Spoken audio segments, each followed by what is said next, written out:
And welcome back to the channel, everybody. Here, Lucas from Mars again with MLB The Show 22 Custom League. And in this game here, we're going to start with the game between the Barons and the Stars. Barons go into this game 76 and 57, and then meanwhile Nashville 80 and 54.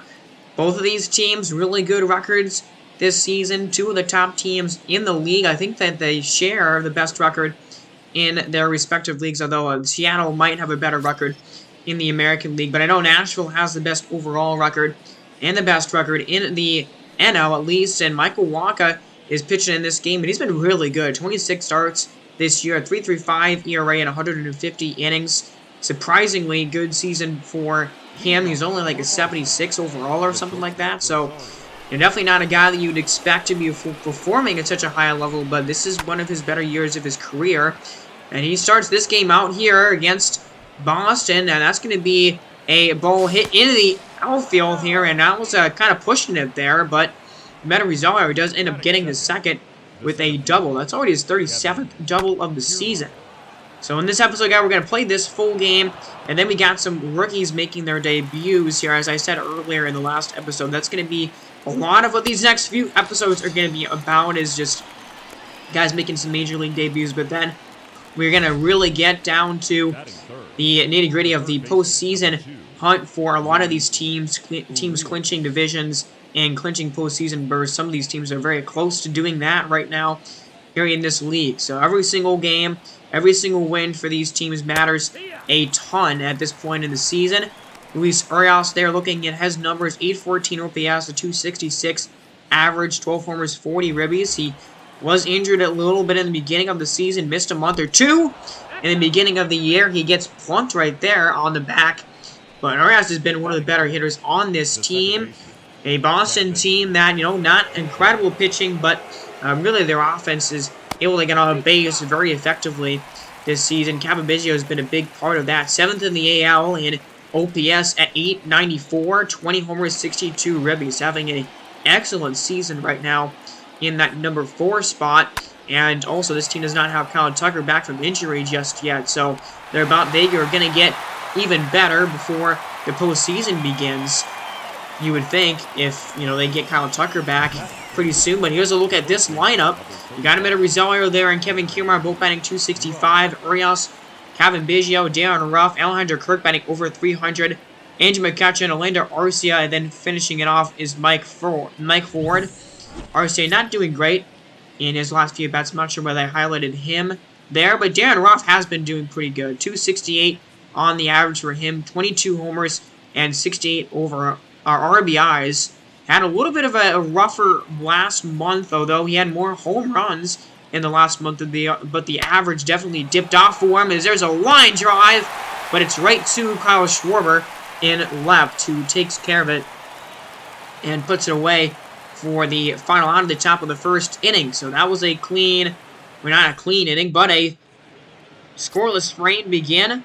Thanks for walking. Sorry about that voice crack there. Zach Plesac pitching for Boston, having a really great season. 171 innings, 146 hits, so 1.14 whip right now, and a 2.89 ERA. Really good stuff from Zach Plesac this year. Would have been probably the most effective Boston starter, as there's Santiago Espinal, really good on the road this season with the average, and is batting 275 overall on the season, and he's going to line that one right to the left fielder. That's McCutchen out there in left field, and he makes the play. So we're going to look at this lineup for Nashville here. We got Espinal leading things off, Francisco Lindor batting second, Mike Trout third, Kyle Schwarber, Paul Goldschmidt, Mike Trout and Paul Goldschmidt right now competing for the NLVP. Kepler, DeYoung, and then Manny Pena there at the back end of that batting order. Francisco Lindor, 22 homers, 70 RBIs this season. A really good guy at that number 2 spot for Nashville. And that one way inside, and it's a full count now to Francisco Lindor. And, of course, you don't want to walk him to get the guy on base a chance for the base runner. 3-2, line drive, and it's just under the glove of the third baseman. I believe that's Darren Ruff out there at third base for Boston, trying to get that one, but it goes underneath his glove. Now it's Mike Trout at the plate, and that ball gets away from Kirk, And up to second base goes Lindor. So Francisco Lindor now in scoring position, as that is a wild pitch by Zach Plesac right there. Now a 2-0 here to Trout. Let's see, it's a fly ball, and it's pretty deep into center field. Kiermaier is at the wall, and that ball is gone! 2-run homer, Mike Trout, with a long ball to straightaway center, his 30th homer of the season. Best hitter on the planet and in the league, and showing it off right there. That is an impressive swing to the deepest part of the ballpark, 429 on the distance there off the batter's eye in center field. Big time swing right there. Now it's Paul Goldschmidt at the plate, and Goldschmidt's going to fly it into right field, and it is caught there and right. But Mike Trout continuing his MVP campaign right now this season with a huge home run to straightaway center field, and the Stars get out to a quick 2-0 lead. We go top 2, McCutchen at the dish. 0-2 count, and McCutchen's going to swing and miss there at a four-seam fastball inside. Great location by Michael Wacha. Nothing McCutchen could do about that pitch. Now it's Orlando Arcia, who is going to fly into the outfield here, a little bit into the gap. Max Kepler is going to get there, making that play and the top of the second inning. Fastball still up to zip. Here we go to the bottom of the second. Here's Max Kepler at the plate. Kepler is going to line it into left field, and it's towards the pole, and it's gone! Line drive, shallow homer to left field by Max Kepler. It's only his 5th of the year, 356 on the distance on that swing, but it gets out, and it's 3-0 Nashville. Pitch kind of on the outside part of the plate, and Kepler goes the other way with it. And, I mean, a shorter wall out there in left field, certainly. Kepler taking advantage with that 103 exit velocity swing right there. That was a ball hit really hard. Now it's Paul DeYoung. And now Paul DeYoung is going to crush this ball into the gap here. Deep into the gap and off the top of the wall. Wow, that was almost a home run by Paul DeYoung right there to right center. So that's a double, his 16th of the season. And, man, Nashville's offense already 3 extra base knocks. Ground ball, and that one's knocked down by Rosario at short, but no chance for an out on that play. That's going to be a base hit by Manny Pena. Now Espinal is back up again for his second at bat. He is 0 for 1 so far, as there's a line drive, and that ball is going to fall in and into the gap. That is going to score 1 run. Pena is going to make his way to third base. Paul DeYoung will score, and Nashville has jumped all over Zach Plesac here in the early going. They're up 4-0 now with that swing. And a high pitch right there. I think it was an off-speed pitch to Espinal, but either way, not in a great location by Plesac. Now Francisco Lindor, he's going to fly it into the outfield here. Deep, Kiermaier on the move. Kiermaier's at the wall, and that ball is going to go over it. It is gone. Francisco Lindor, a 3-run homer. He's going to break the game open here in the second inning. Wow, 23rd homer of the year. And it's a 7-0 lead for Nashville. Not even 2 innings into the game. How about that? I mean, that is just how incredible this offense for the Stars is. The best offense in the National League. Second best in baseball this season. 414 by Lindor. Crushes that pitch. And, yeah, wow. Not even 2 innings of work for Zach Plesac. He's going to be already taken out of the game. John King is going to try to clean up this mess. 87 innings. He's been really good in those 87 innings. But he's going to be asked to pitch at least 3 or 4 innings right now in this ball game. Max Kepler coming on. He's already his second time at the plate here in this inning. Ground ball, and it's going to finally end a disastrous second inning. I mean, absolutely brutal inning right there for the Barons, who already see themselves down 7 runs only, only 6 outs, basically, or 12 outs into the game. That's crazy. 2 spot in the first, and a 4-run, or 5-run, bottom of the second. So, Boston is now behind the 8 ball by quite a bit here. Mike Ford is going to come up, and he hasn't been that great since Boston has called him up to the major leagues. He's been struggling a little bit, and that was a ball that was hit hard, but lined right to the second baseman and or the shortstop Lindor, and just shaking his head right here. I mean, hit the ball well, doesn't get rewarded for it. Now Kevin Kiermaier is going to ground it over to second base, and Paul DeJong will take care of it to end the 3rd inning here. Bottom of the 3rd here, and Paul DeJong at the plate, and that sinker swung on and missed. DeJong looked to be early on that pitch here. And we're going to look at the StatCast for this pitch sequence. A high cutter to start, a good slider away, and, I mean, just well-located pitches. Nothing in the middle of the plate. Everything that was a strike on the corner. Now, Alcides Escobar is up, and he's going to ground it over to shortstop, and that is going to be a double play. So that's a scoreless inning, but still a long way for Boston to go to try and come back. Now Darren Ruff at the plate, and there's a swing and a miss, a cutter. Man, that was way outside. Pretty filthy pitch right there. Don't know what he's swinging at now. Andrew McCutchen at the dish. McCutchen is going to fly it into center. It's pretty deep. Nearing the wall is Trout, and he's going to make the play. Really close to the wall there. Kind of showing off a lot of his range that he has there in the outfield. Move on to the 5th inning now. And Amed Rosario is going to take a 4-seam fastball high for strike 3.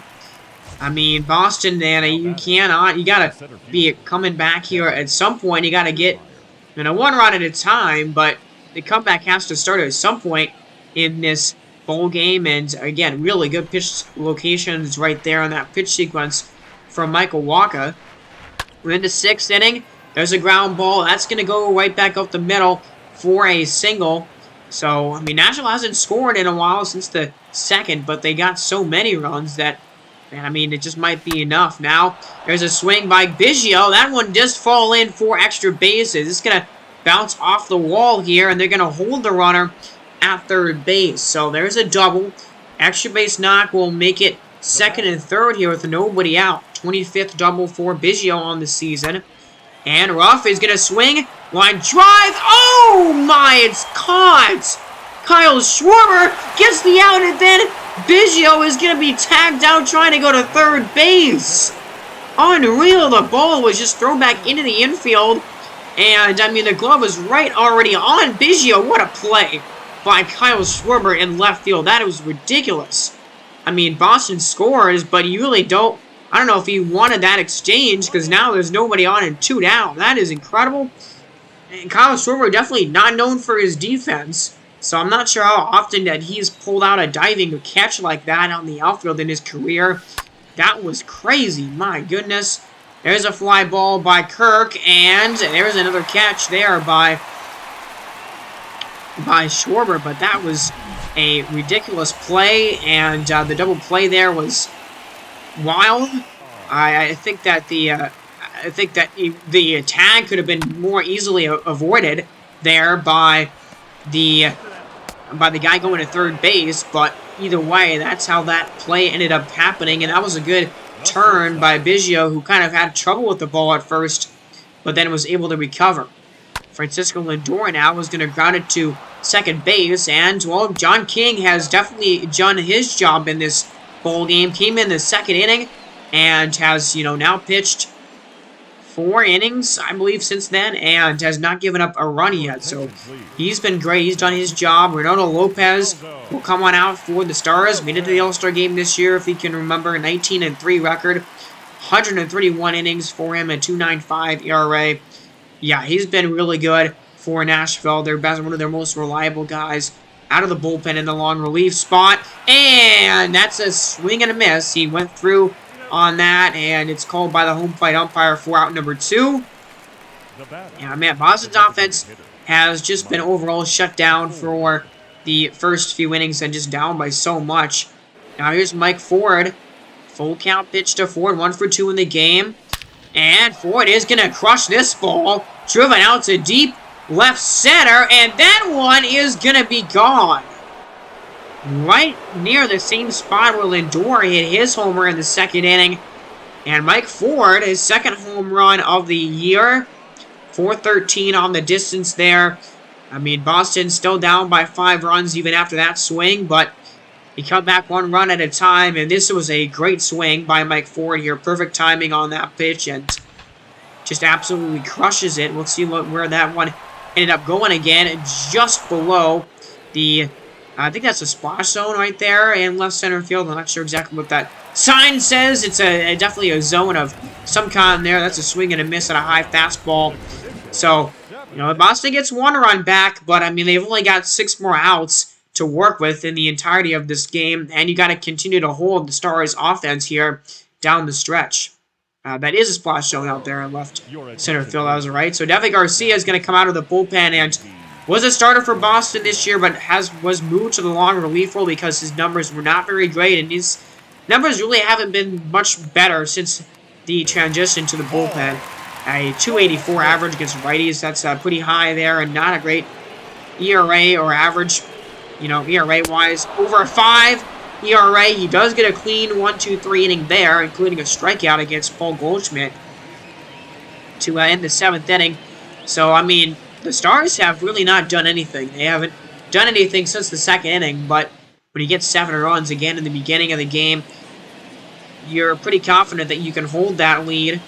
Now, Luis Arias is up here in the 8th with 1 down. And Arias is going to crush this ball down the line. No doubter, and it is gone. Just near the pole down the left field line. And Arias has been one of the better hitters for this Boston team. 13th homer of the year. Continuing an excellent season for him. And it's a 4-run game now in the 8th. So one more look at this pitch, and I mean, yeah, no doubt home run right there. Just curling inside of the pole, and that's going to be actually it for Lopez. And Noah Ramirez will come out of the bullpen here. 40 innings for him this season, a 3.72 ERA. Pretty high 2.80 average against righties. But, you know, overall, a decent season for him so far out of the bullpen for Nashville. So here's Kevin Biggio at the plate here, and Biggio is going to take that circle change outside for ball 1. Biggio 1 for 3 in the game with a double back in the 6th inning. Now 2-0 is the count, and Biggio is going to swing and crush it back into right field, and the outfielders don't move on that one. It is gone. Line drive, no doubt home run. Arias and Biggio go back-to-back here in the 8th inning. That's Biggio's 21st homer of the year. And it is a 3-run game now for Boston. So they're going to continue to climb back. They're not done yet in this game. I mean, no doubter here. Perfect swing timing and knew it right away. 117 exit velocity there. 416 on the distance. Absolutely crushed that baseball. So now Alejandro Kirk is at the plate, and Kirk swings at an ugly pitch there, way outside, gets way away from Manny Pena. Kirk is not very fast, so they do get the strikeout there. But Boston gets a couple more on 2 solo shots. Still down by 3. We go to the bottom of the 8th. Here's Max Kepler, 1 for 3, solo homer earlier in the game for him. And Kepler's going to swing and drive it into left again. McCutcheon's at the wall here. McCutcheon leaps, and it is going to just go over his glove. It's a home run, the second of the game for Max Kepler. It is 6th of the season to left field, and in a 4-run lead for the Stars. Their first run tonight since the 2nd inning here in this game. And a 359 exit velocity there, just over the glove again of McCutcheon. So, 1 down, it's a 4-8 ball game now. Here's Manny Pena at the dish. And 1-2 to Pena, and Pena's gonna crush this ball. Oh my, deep to center field. Garcia gives up another home run here. Boston continuing to go deep. And a 5-run lead again for Nashville. 19th homer for Manny Pena this year. Who, the average isn't great, but he's showing off some power this season. And he's been overall a decent offensive catcher for the Stars. But my goodness, this ball was crushed. Manny Pena knew it right away. And I believe that's the 5th home run in this game for Nashville. 4th or 5th home run in the game for the Stars tonight. And, I mean, Boston's got 3 of 4 of their runs off of the long ball, but now Miguel Figueroa is going to come out of the bullpen, and he's had a really good season for the Barons. 49 games, a 2.47 ERA, 42 strikeouts for him. I think he's like a 68 overall, but he's having a really good year. Now we'll see this Escobar. Yeah, now Escobar is going to drive into left field. And right near the pole, and it's a home run. Oh my goodness. Pena and Escobar go back-to-back. The 3rd homer of the inning for Nashville. And only Escobar's 2nd of the season for him. But it's now a 4-11 ball game. Man, and Nashville's offense getting runs in bunches here in this game. Actually, now a 4-10 lead for them. Double digits. They're going to keep adding on. That ball drops in for a base hit. That's going to score another run. And, man, a 7-run lead again. So, Boston's back to where they were after the 2nd inning. Kyle Schwarber delivering with a RBI single here. And that was a fastball at 100 miles an hour, but right down the middle, and just dropping in front of the center fielder. So that was a disaster by Miguel Figueroa right there. Another pitcher coming out for Boston, Brooks Raley. 36 innings, 2.5 ERA. Yeah, he's had a good season for the Barons, but you just got to can you get one more out to get out of this frame? Paul Goldschmidt, he is going to drive that ball. That's going to be a base hit. So there is another run. Nashville with 12 runs here. And another 5-run inning for the Stars here in the 8th. Actually, I think it's a 6-run inning right now for Nashville. There's a slider to strike him out, finally ending the inning right there. It's a 5-run frame for Nashville in the 8th. So 2 5-run innings in this game. And Boston now down by 8 runs. So we're going to go ahead to the 9th. And there's a fly ball, line drive, but it's caught by Trout, and Nashville absolutely routing the Boston Barons in this game. Never really came close. I mean, Boston came as close as 3 runs there at one point, but the 5-run 8th inning definitely pushed the game out of reach, and that was total destruction. So the Stars get the win here. Their 81st win of the season, and they just continue to climb up the ladder for the National League, and I'm not sure how many games now they are to winning their division. The month of, the last month of the season has just started, so they're probably a little bit out from that, but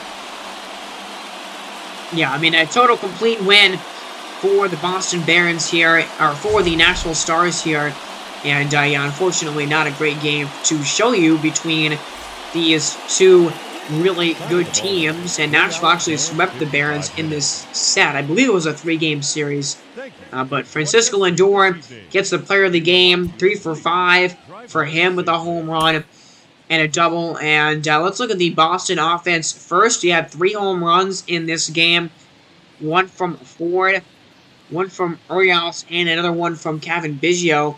So, I mean, the offense for Boston, 9 hits, 4 runs, it was just not enough. I mean, the pitching was really bad. Zach Plesac rose his ERA from a 2.89 to a 3.23. Gave up 7 runs, 7 hits in 1.1 innings. John King pitched 5 really good innings, but then the bullpen after him was trash. And for Nashville here, this is an offensive showcase. Every single guy in the lineup got a hit in this game.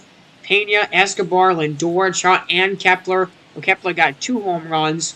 But Michael Walker got the win, 6 innings, 5 hits, 1 run allowed. So, yeah, that was a a complete team win right there by Nashville. Nashville's going to be hard to beat, man. They're probably going to be the top dog in the National League going into the playoffs. So, definitely a World Series favorite in my eyes right now in this league. Nick Lodolo, and we're going to have him making his Major League debut here in this episode for the Vipers, and he's got some really good stats, very well-rounded statistics there, as you can see. And also, as you can see, the Vipers are actually contenders right now for a wildcard spot. They have been really good in the second half of the season, and they're only 2 games below 500 right now at 66 and 68. Now, Nick Lodolo making his Major League debut, hoping to get a boost. As, I mean, the wildcard race right now in the American League is really tight, and there's not a lot of teams that are separating each other in that race. There's Nick Lodolo's. Look at his stats: 143 innings, 142 strikeouts. That's really good. 3.88 ERA. So really good numbers in the minor leagues. And let's see what he can do here against the Rhinos, a team that is just not very good this season. And again, 3 games back in the wild card right now, Tampa Bay is. So they are definitely within striking distance of that spot. And, I mean, this is the team with one of the best uniforms in the game, in my opinion here, especially these road uniforms. Love these road jerseys for the Vipers. But Lodolo gives up a base hit here to begin the game. And Iglesias is going to go around on that pitch right there. Iglesias 132 hits. That's second on this Richmond team with 82 losses, I believe, going into this bowl game. 0-2 here. It's a swing and a miss. Fastball inside corner. And Nick Lodolo will get his first strikeout in the bigs. That's his first out in the major leagues. And it is a K. And he's a little bit calm and cool about that major milestone. But keep that baseball for him there. A great start. As here's a not a med, but Eddie Rosario. And Eddie Rosario is going to swing and miss right there at that high fastball. And Lodolo, a couple of strikeouts, works around that base hit, and a 0 in his first Major League inning of work. Base hits by Torres and Ariel Muto. There's a sac fly, base hit. Wow, okay, by the leadoff hitter, and a 2 spot there by the Vipers. So they're going to give him a cushion. Looks like here early on in this bowl game, and that's important to, get settled or have a young pitcher like Lodolo get settled into a game is, give him some run support. There's a walk. Now it's Cody Bellinger, and Bellinger's going to take a slider low, and the count is now full. 3 balls, 2 strikes. Josh Naylor sitting on deck. Here comes a 3-2, and that is ball 4. So a couple of walks here, and I mean, Nick Lodolo didn't really struggle with walks that much in AAA's. Probably going to be pretty good at limiting those, but he's walked a few guys here already in this game, or at least a couple. That's his first couple of walks, but he gets a strikeout here, or he gets an 0-2 pitch to Reese McGuire, looking for a strikeout. And an 0-2, and he's going to get it on a slider. Filthy pitch there. Down low. A great movement on that pitch right there. And that was a great pitch. I'm really excited about Nick Lodolo. I think he's going to be one of the better young pitchers that we will call up during the September call-up period. So that's a strikeout, his 3rd of the game. Now Clint Frazier. Frazier's going to drive it into the shortstop position, and that's going to be an out. And Lodolo pretty fired up after getting through that inning. So allows a couple of walks, but no runs in the top of the 2nd inning here as we go to the 3rd, or the bottom of the 2nd inning. And there's a home run by Buxton immediately, and there's another hit, and 2 more runs. Ronald Tapia gets a base hit, and there's 4 more by the Vipers. So, wow, they got a 6-run cushion here for Nick Lodolo right now. Is this a line drive that is going to be over the glove of Spencer Torkelson at first base?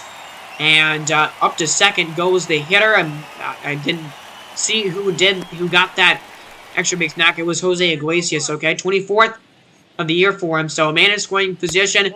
Frank Swindell, and there's ball 4. Third walk of the game already here for Nick Lodolo, so some traffic again here in the third inning. But there's Nick Ahmed, only batting .224 this season. 2 outs in the inning, 1-1 pitch to Ahmed is a fly ball foul territory. First baseman is there, makes the play, and ends the bottom of the third. So a hit and a walk. Working around traffic is Lodolo so far, but has not allowed a run. Ground out, there's a walk, a base hit, and Kevin Pillar with a double to keep adding on to the lead right now for Tampa Bay. They have 8 runs in 3 innings. That is pretty impressive, and there's a strikeout to end the 4th inning. Filthy pitch right there, down low, a slider, I believe, off speed.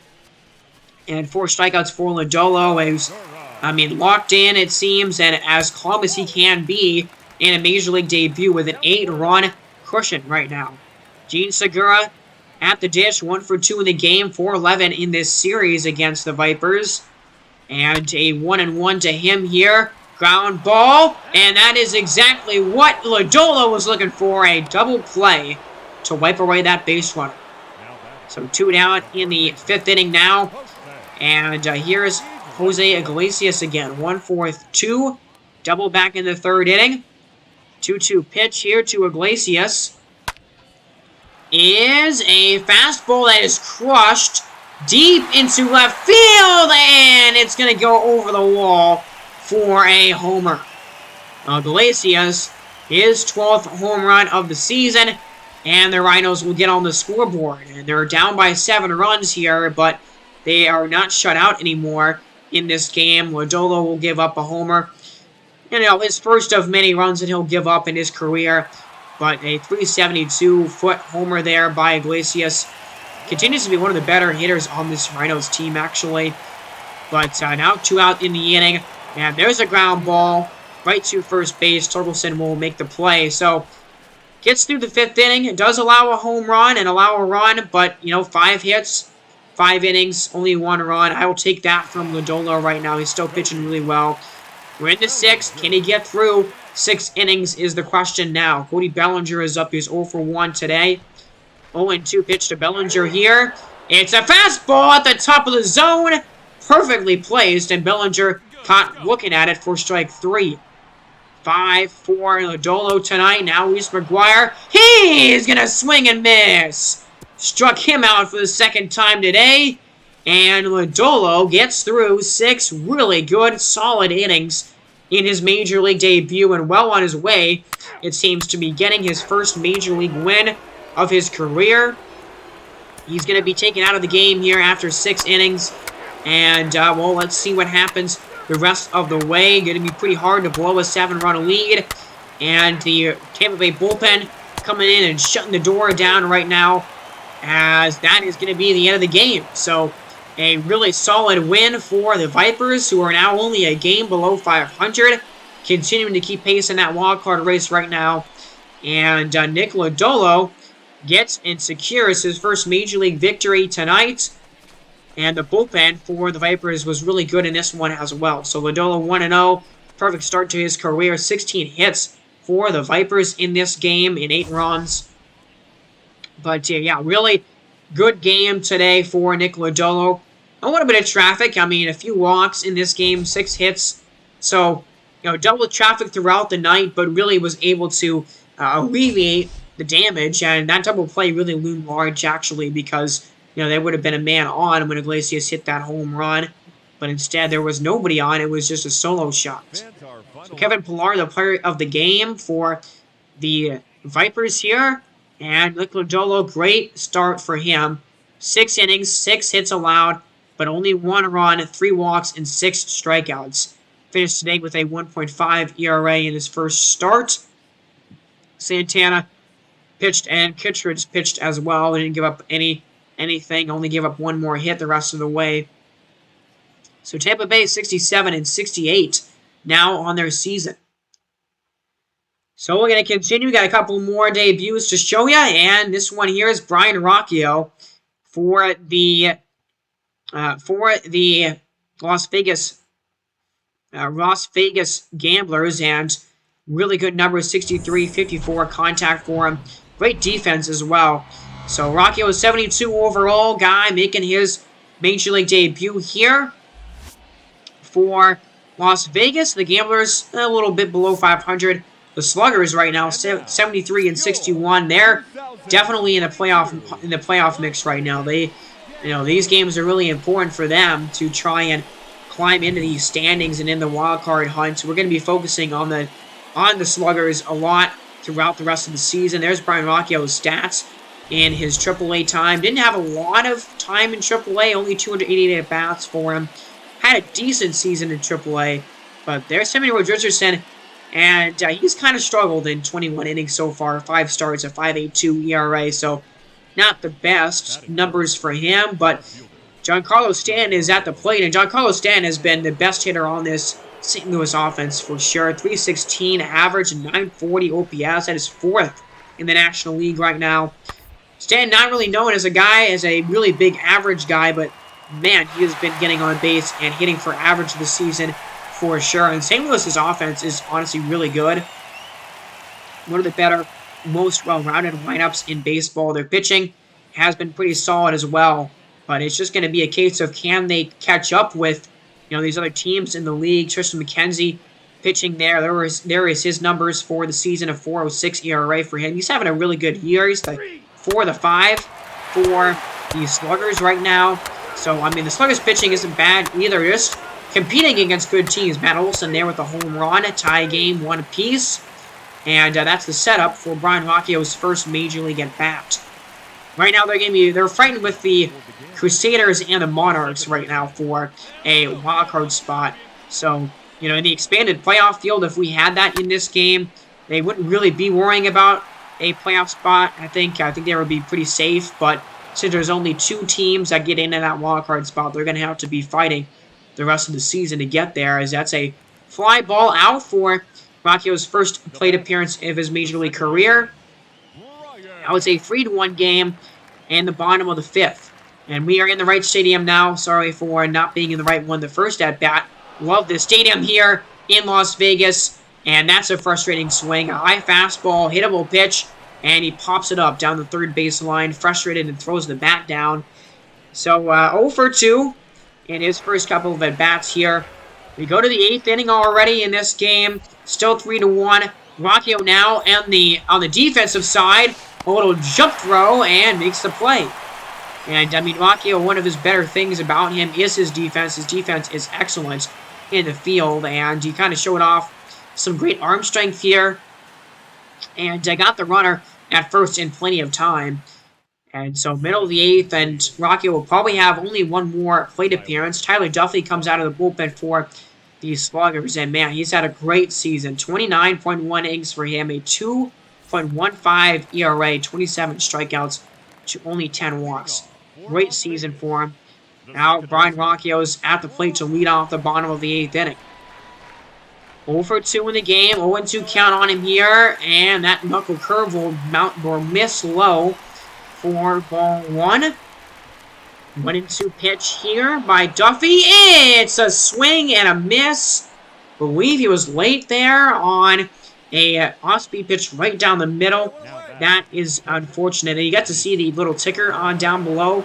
I think it said Rocchio was the number 3 prospect in baseball, or at least the number 3 prospect in the Gamblers organization. So I like the game really showing that kind of stuff. It's cool if you can kind of notice it if the ticker does appear for you to kind of find out what's going on in the league. But that's going to be it. That's going to be the end of the game. So didn't see Rocchio do anything here. Of course, not every Major League appearance is going to come with, a couple of hits or a home run or anything like that. So there is times guys make debuts and they don't get a hit, and that was what happened there.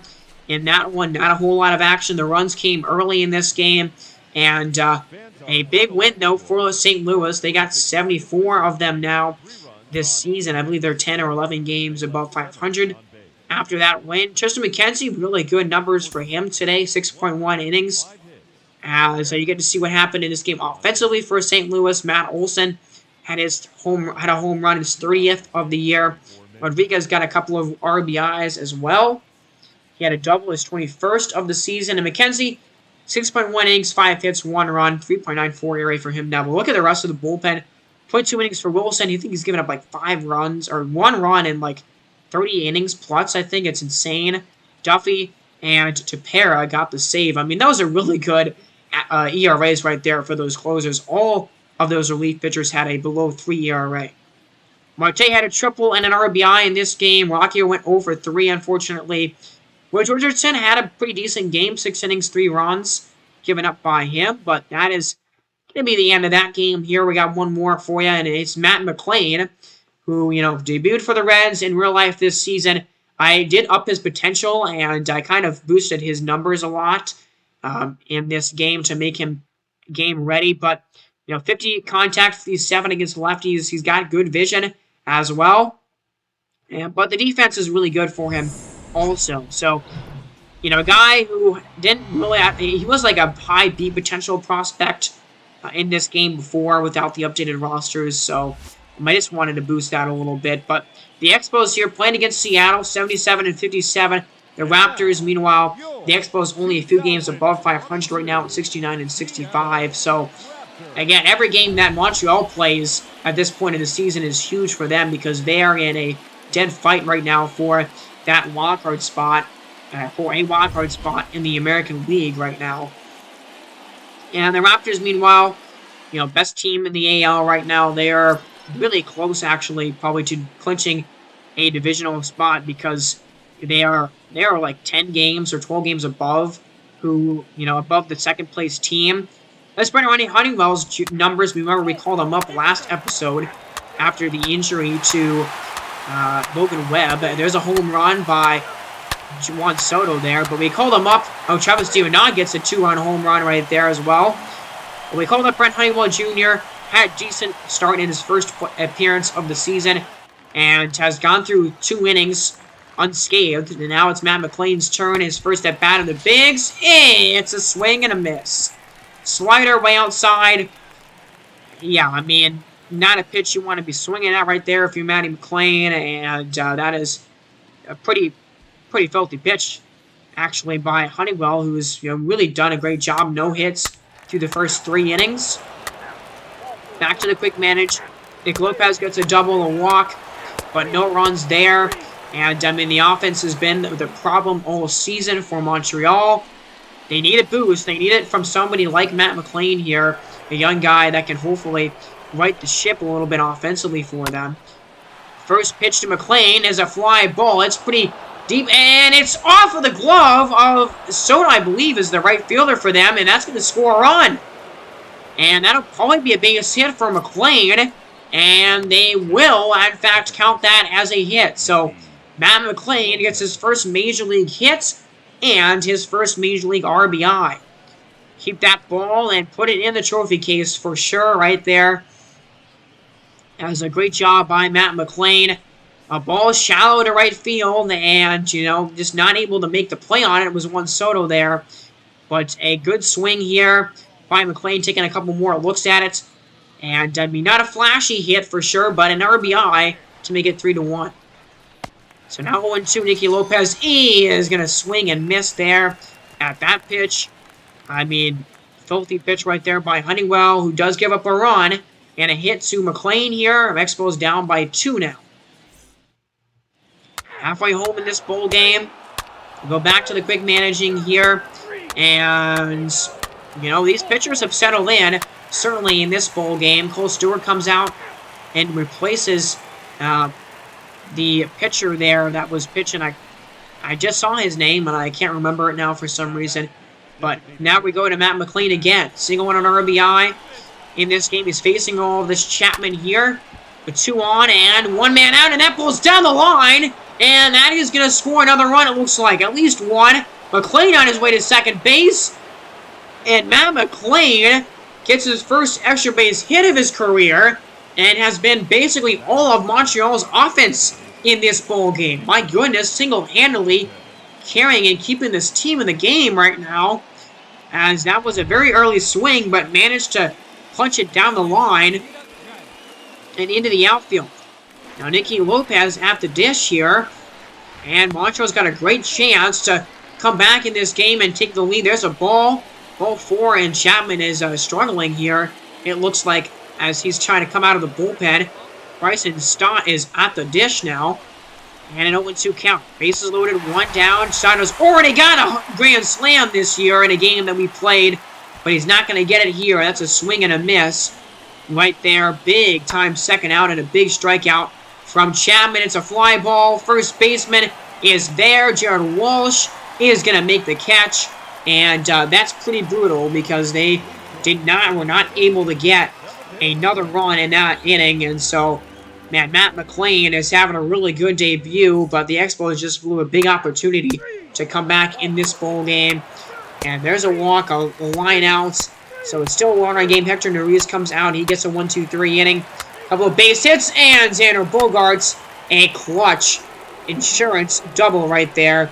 Makes it a 2-5 game, and now second and third, or first and second, nobody out. So McLean has already done a lot in this game. I mean, 2 for 3 with a couple of ribbies. And there's a ground ball. And that is not going to work. Oh, the ball is thrown over the glove of the second baseman, actually. And it's going to score a run.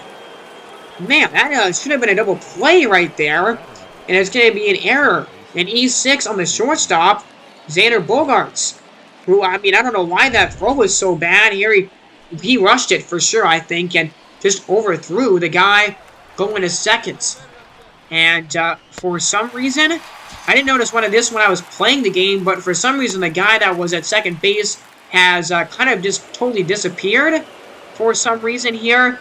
2 down in the inning, a 3-5 game. That is such a weird glitch. I don't know why the guy, I mean, that was an error. It's a swing and a miss. It doesn't end up actually mattering, but yeah, the game just like suddenly cleared the guy that was supposed to be at second base. That was a really weird glitch. I've never seen the game do that before. But either way, didn't end up actually factoring into the end of the game because the Expos didn't end up coming back in this game. But didn't score again. But the Raptors clinched that win, and they're now 78 wins on the season for them.